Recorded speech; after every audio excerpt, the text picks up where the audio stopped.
Dr. Eleanor Voss had performed over 4,000 surgeries in 26 years, and she had never once let her hands shake on the table. They shook now, standing outside operating room 4, watching through the glass as the new attending scrubbed in. The name on the board read, Dr. M. Reyes. Eleanor had known, of course, the moment the transfer papers crossed her desk 3 weeks ago. Maren Reyes, adopted at 6 days old, top of her class at Johns Hopkins, youngest chief resident in the hospital's history, a surgeon whose hands were already spoken of in the same breath as legends twice her age. Eleanor had read the file until the words blurred, until she could no longer pretend she didn't recognize the birth date, the county, the closed adoption record sealed 29 years ago by a 23-year-old resident who told herself it was the only way either of them would survive. She had built a career out of not looking back. And now the past was scrubbing in 6 feet away from her, tying a surgical gown with the same economical, unhurried movements Eleanor used herself. Dr. Voss, Maren didn't look up from the sink. I was told you'd be observing. I asked to. Of course you did. Maren's voice was flat, professional, the voice of someone who had rehearsed this. You're the department head. Makes sense you'd want to watch the new hire's first solo case. She doesn't know, Eleanor thought, and felt something in her chest crack open with relief and grief in equal measure. Then Maren turned, and Eleanor saw it in her eyes, she knew. She had known for a long time. You have my mother's chin, Maren said quietly, before either of them could stop it. I looked you up years ago. I told myself I wasn't going to say anything. I told myself a lot of things. The scrub tech glanced between them and found something urgent to do at the instrument tray. Maren, Dr. Reyes in this building. She pulled her mask up. We have a patient, a 12-year-old with a glioma wrapped around her brainstem. I don't have room today for whatever this is. Eleanor nodded, because it was the only professional thing to do, and because some part of her, the part that had spent 29 years perfecting the art of swallowing things whole, was almost grateful for the reprieve. The surgery took 6 hours. Eleanor stood at the observation window the entire time, unable to look away, unable to explain to herself why she stayed. She had assisted on harder cases. She had trained better surgeons. Technically, no, that wasn't true. She had never trained anyone like this. Maren worked the way water works, finding the exact path of least resistance through tissue that had no business being navigable.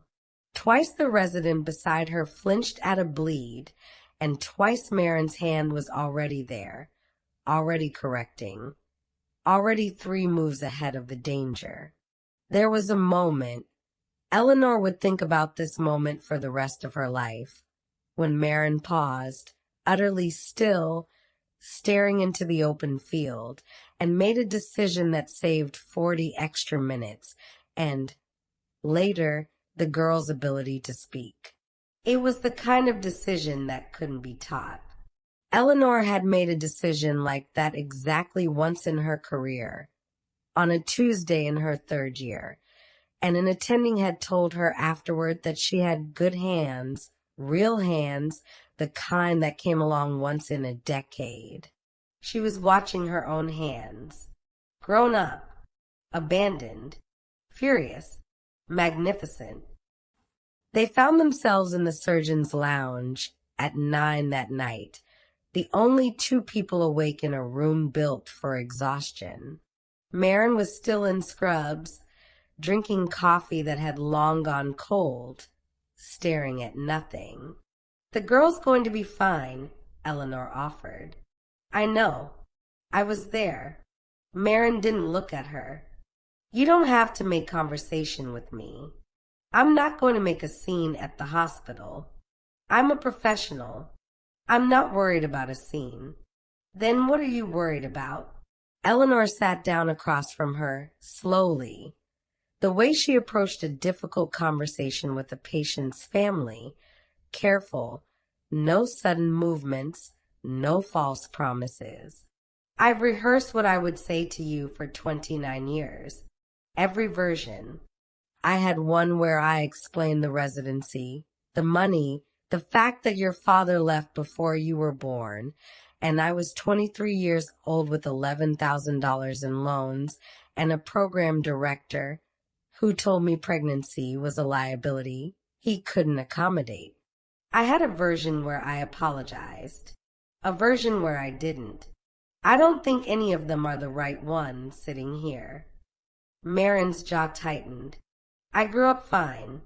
Good parents. I'm not asking you for an explanation.